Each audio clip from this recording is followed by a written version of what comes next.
మీకుండే ఎటువంటి గ్రహ బాధలైనా గృహ బాధలైనా శాశ్వత పరిష్కారం కోసం సంప్రదించండి శ్రీనివాస జ్యోతిష్యాలయ. సార్ నమస్తే. నమస్తే. కరీంనగర్లో దారుణం జరిగిందని చెప్పాలి. అంటే ఒక ప్రెగ్నెంట్ ఉమెన్ని కొడుకులే చంపేయడం అన్నది ఒక సంచలనంగా కూడా మారింది. అసలు ఏం జరిగింది సార్? మామూలుగా మనకి హత్యలు దాదాపు ఇండియాలో 28,000 నుంచి 30,000 వరకు చనిపోతుంటారు, అంటే హత్యలు జరుగుతుంటాయి. ఓకే. ఇందులో ప్రధాన కారణాలని అనలైజ్ చేసుకున్నప్పుడు ఆస్తుల గొడవలు, తర్వాత సోకాల్డ్ అక్రమ సంబంధాలు, అక్రమం సక్రమం అనేది లేదు కానీ మొత్తానికి లైంగిక సంబంధాలు. సో లైంగిక సంబంధాలు ప్రధాన కారణాలుగా ఉంటాయి. మోటివ్స్ ఆఫ్ మర్డర్ అంటారు. అవి కాకుండా రివెంజ్ మరణాలు, అంటే నాకేమన్నా నష్టం చేయడము, నా ఈగోని హర్ట్ చేయడము, లేకపోతే వ్యాపారంలో నాకు నష్టం చేయడము, ఏదన్నా చేసినప్పుడు అవతల వాళ్ళని చంపడం, లేకపోతే పొలిటికల్ రివెంజ్ మర్డర్స్ ఉంటాయి. సో వాడు లేకపోతే మనం ముందుకెళ్ళొచ్చు అనుకున్నప్పుడు కూడా జరుగుతుంటాయి. ఇవి కాకుండా మాస్ మర్డర్స్ ఉంటాయి. మాస్ మర్డర్స్ ఏంటంటే నక్సలైట్లు చంపేది కానీ, పోలీసులు నక్సలైట్ల పేరుతో ప్రజలను చంపేది కానీ, లేదు కొన్ని రకాల టెర్రరిస్ట్ ఆర్గనైజేషన్స్, అది హిందూ కావచ్చు, ముస్లిం కావచ్చు, టెర్రరిస్ట్ ఆర్గనైజేషన్స్ ప్రజల్ని చంపడం కానీ, ఇవి మొత్తంగా మనకి హత్యలు అనేవి జరుగుతుంటాయి. సో అలాగే ఇప్పుడు తెలంగాణలో ఒక సంచలనమైన హత్య జరిగింది. ఈ సంచలనం ఎందుకయిందంటే, ఆమె ప్రెగ్నెంట్ ఉమెన్, ఆమెకు 7 నెలలు ప్రెగ్నెన్సీ ఉంది. అంటే ఇంకొక 2 నెలలు ఉంటే బిడ్డ పుట్టేది. ఆ ప్రెగ్నెన్సీగా ఉన్న ఉమెన్ని కొడుకులే అంటే ఇక్కడ టెక్నికల్గా కొడుకులు, ఆమె కొడుకులు కాదు. సో కొడుకు వరుస అయ్యే వాళ్ళే ఆమెను చంపారు. ఇది ఏం జరిగింది, ఎందుకు చంపారు అనేది చూసుకున్నప్పుడు, ఇది వచ్చి కరీంనగర్లో టేకుర్తి విలేజ్, ఎల్లంతకుంట మండలం అనమాట. ఎల్లంతకుంట మండలంలో టేకుర్తి అనే విలేజ్ ఉంది. ఆ విలేజ్లో రాములు అని ఒక ఆయన ఉన్నాడు. ఆయనకి పెళ్ళయి 2 పిల్లలు, రాజశేఖర్, రాజకుమార్, 2 పిల్లలు. భార్య చనిపోయింది. భార్య చనిపోయినాక ఈయన తిరుమలి అనే ఒక ఆమెను పెళ్లి చేసుకున్నాడు. ఈమె. సో రెండో పెళ్లి చేసుకొని ఉన్నాడు. వీళ్ళకి, ఈ కొడుకులకి తండ్రికి మధ్య ఆస్తి గొడవలు జరుగుతున్నాయి ఎప్పటి నుంచో. సో వీళ్ళ కొడుకులు పెద్దోళ్ళు అయ్యారు, ఆస్తిలో వాటా అడుగుతున్నారు. ఈయనేమో ఇప్పుడు రెండో పెళ్లి చేసుకున్నాడు, ఆమెకి బిడ్డ పుడతారు. సో ఆమెకు కూడా ఆస్తి ఇవ్వాలి కాబట్టి వీళ్ళు ఎక్కడ ఆస్తులు లాక్కుంటారో అని ఆయన ఏం చేశాడంటే, ఒక ఇల్లు ఉంది ఆయనకి, ఆ ఇల్లుని ఈ పేరుతో రాసేశాడు. దాంతో వీళ్ళకి ఇంకా వీడు మనకి ఆస్తులు ఇవ్వడు, మీకు పుట్టబోయే బిడ్డలకి ఇస్తాడు ఆస్తులు అని చెప్పి ఈమెను లేపేస్తే చచ్చినట్టు ఆస్తి మనకే కదా వస్తుంది అనేది వాళ్ళు డిసైడ్ అయ్యి మొన్న శనివారం నైట్ ఆయన ఎక్కడికో బయటికి పోయినప్పుడు ఈమె దగ్గరికి వెళ్ళి కావాలనే గొడవ పెట్టుకున్నారు. నీకెలా ఇస్తాడు, నువ్వు మా నాన్నను వల్ల వేసుకొని ఆస్తి కోసమే నువ్వు పెళ్లి చేసుకున్నావు, ఇప్పుడు మా నాన్నతో ఒక ఆస్తి కోసమే నువ్వు బిడ్డంగా అంటున్నావు, నీకు బుద్ధి లేదా, నీకు మా నాన్నకు వయసు ఎంత తేడా ఉంది, అది ఇదని వేసుకొని ఇంకా ఆమె కూడా ఈ స్థాయిలో తిట్టినప్పుడు ఆమె కూడా ఇదవుతుంది. ఆమె తిట్టడం మొదలుపెట్టింది. ఇలాగ గొడవలు వేసుకొని సడన్ కత్తి తీసుకొని ఆమె గొంతు కోసి చంపేశారు. సో ఆయన వచ్చి చూసుకొని లబోదిబ్బో అని, పాపం ఆయన ఏంటంటే కొడుకు కూతురు పుట్టబోతుందని ఆనందంలో ఉన్నాడు. సో ఇది ఇంటికి వచ్చి చూసేసరికి ఆయన షాక్ అయ్యాడు. ఈమె రక్తపు మడుగులో ఉంది. సో దాంతో ఆయన వెళ్ళి ఇల్లందుకుంట పోలీస్ స్టేషన్లో కంప్లైంట్ ఇచ్చాడు. పోలీసులు వీళ్ళిద్దరిని అరెస్ట్ చేశారు. సో వీళ్ళిద్దరిని అడిగినప్పుడు ఆస్తి కోసమే చంపాము, ఆమెను చంపేస్తే మాకు ఆస్తి వస్తుందని అని చంపామని క్లియర్గా పోలీసులతో కూడా వీళ్ళు చెప్పారు. మా నాన్న చేసిన తప్పు వల్లే మేము చంపాము. మా నాన్న కానీ ఇల్లు ఆమె పేరుతో రాయకుండా ఉండుంటే, అంటే ఆయన న్యాయంగా ఆస్తిని పంచుంటే మేము చేసేవాళ్ళం కాదు. యాక్చువల్గా ఆయన పెళ్లి చేసుకోవడం మాకు ఇష్టం లేదు, ఎందుకంటే ఇప్పుడు మా ఇద్దరికి రావాల్సిన ఆస్తి ఆమె వాళ్ళకి వెళ్ళిపోతుంది. ఇప్పుడు ఇది బేసిక్గా వాళ్ళు చెప్తున్న లాజిక్ అనమాట. ఆయన ఏం చెప్తున్నా అంటే, వీళ్ళిద్దరు అసలు పనిపాటు లేకుండా తిరుగుతున్నారు, వీళ్ళకి ఆస్తి ఇస్తే దాన్ని కూడా అమ్మి ఖర్చు పెట్టేస్తారు, అందుకే నేను వీళ్ళకి ఈ ఆస్తి ఇప్పుడే ఇవ్వదలుచుకోలేదు అనేది ఆయన అంటున్నాడు. ఇది ప్రతి ఇండ్లలో ఉండే సమస్య. మనకు మోహన్ బాబుది కూడా అదే కదా. మోహన్ బాబు ఏంటంటే, నేను సంపాదించిన ఆస్తి నేను నా ఇష్టం వచ్చినట్టుగా ఇష్టం వచ్చిన వాళ్ళకి ఇస్తాను. ఆయనకి ఇప్పుడు 3 పిల్లలకి ఆయన ఈక్వల్గా ఇవ్వచ్చు, లేదు చాలామంది మా అబ్బాయిలకి ఎక్కువ ఆస్తి ఇస్తారు, ఎందుకంటే వాళ్ళు వ్యాపారాలు కానీ కుటుంబాన్ని కానీ వాళ్ళు చూసుకుంటుంటారు కాబట్టి.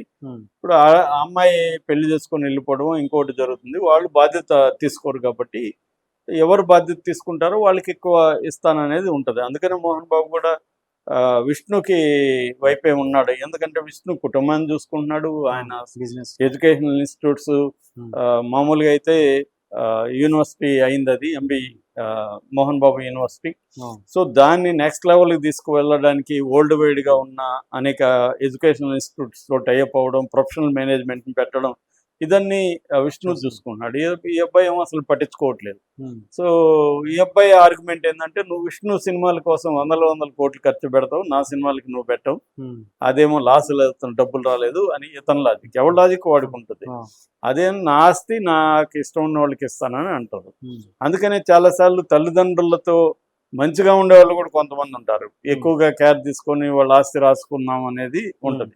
రెండవది, ఈ మధ్యకాలంలో క్రైమ్ కూడా పెరుగుతుంది. ఎందుకంటే ఎప్పుడో ఆస్తి వీడు చనిపోయినాక ఎప్పుడో వస్తుంది, అంతవరకు మేమేం చేయాలి, మేము ముసలోళ్ళు అయిపోతున్నాం, ఆస్తి ఉండే ఏం లాభం అనేది ఈ మధ్యకాలంలో ఏంటంటే ఇప్పుడే ఖర్చు పెట్టాలి, ఇప్పుడే ఎంజాయ్ చేయాలి లైఫ్ని, రేపటి వరకు ఈ క్షణమే అన్న కాన్సెప్ట్ బాగా పెరిగింది.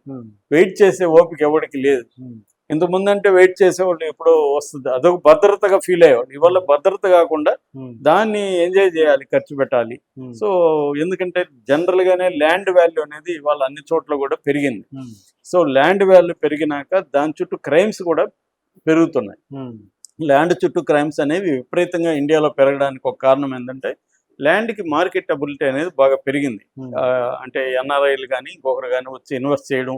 నిజానికి ల్యాండ్లో ఏమీ వాళ్ళకి ఉపయోగం లేకపోయినా, చాలా ల్యాండ్స్ పంటలు ఏం పెద్దగా పండవు, దానివల్ల ఏం ఉపయోగం లేదు, కానీ ఇన్వెస్ట్మెంట్ చేస్తారు. ఎందుకంటే డబ్బులు దగ్గర పెట్టుకుంటే అది తెప్టన్నా గురి కావచ్చు, లేకపోతే బంధువులు వాళ్ళు వీళ్ళు చప్పులు అడుగుతుంటారు.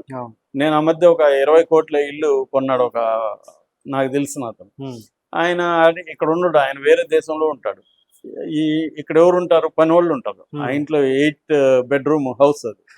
నేను అడిగా, ఏంటి లాజిక్ ఏంటి, మీరు ఎందుకు 20 కోట్లు ఇక్కడ పెట్టి కొన్నారంటే ఇదే చెప్పాడు ఆయన. నా దగ్గర డబ్బులు ఉన్నాయి సార్, నా దగ్గర డబ్బులు ఉన్నాయని తెలిసి మా వాళ్ళు వీళ్ళు వచ్చి డబ్బులు అడుగుతారు.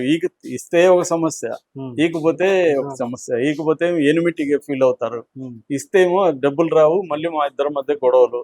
కాబట్టి ఇన్వెస్ట్ చేసేసాను అనుకో, వాళ్ళకి కనబడుతుంటది, ఇల్లు మొన్నే 20 కోట్లు పెట్టి కొనేసాను, నేనే అప్పుల్లో ఉన్నానని చెప్పేయచ్చు అని ఒక ఇది చూపిస్తున్నాడు. ఇలాగా ల్యాండ్ వాల్యూస్ ఎప్పుడైతే పెరిగాయో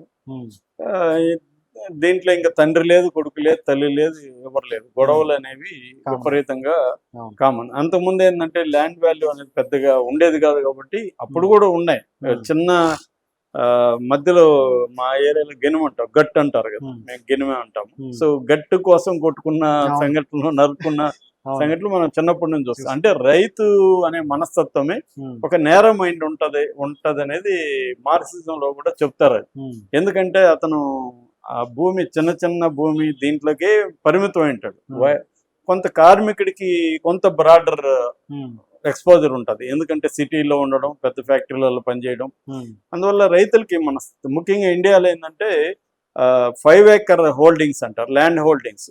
5 acre land holdings 85% 5 acre land హోల్డింగ్సే ఉంటాయి ఇండియాలో. పెద్ద ల్యాండ్ హోల్డింగ్స్ తక్కువ. సో ఈ 80% పైన 5 acre ల్యాండ్ హోల్డింగ్ ఉండడం వల్ల ఈ చిన్న ల్యాండ్స్ కోసం కూడా తలలు బాగుకొట్టుకునే ఒక పరిస్థితి విత్ ఇన్ ద ఫ్యామిలీస్ వెళ్ళిపోవడం. చాలా సార్లు చనిపోయినప్పుడు కూడా బాడీని తీయనీరు, ముందు ఆస్తి లెక్కలు తేలినాకే బాడీని తీయమని గొడవలు కూడా మనకు కనబడుతుంటాయి.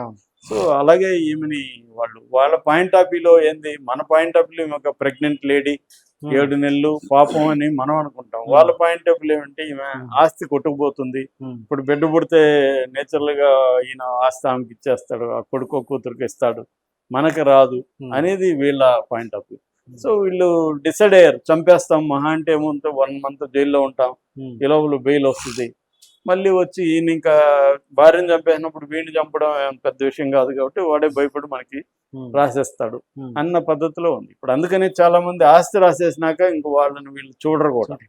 సో వీళ్ళు మళ్ళీ ఎక్కడ పోయి, నిన్న కూడా ఎవరో ఒక ఆయన వాళ్ళ పిల్లలు అమెరికాలో ఎక్కడో ఉంటే ఈయన వృద్ధాశ్రమంలో ఉన్నాడు, తర్వాత బయటికి వెళ్ళి సూసైడ్ చేసుకొని చనిపోయాడు.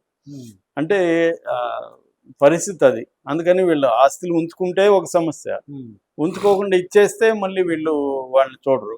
ఆస్తి ఉంటే అన్నా చూస్తారేమో అనుకుంటే వాళ్ళు అంత వీడు చనిపోయినాక కదా మాకు వచ్చేది, అంతవరకు మేము వెయిట్ చేస్తే మళ్ళీ మాకు అనుభవించడానికి మాకు వయసు ఉండదు అని వీళ్ళు స్పీడ్గా కావాలి. ఇది సమస్య. Thank you.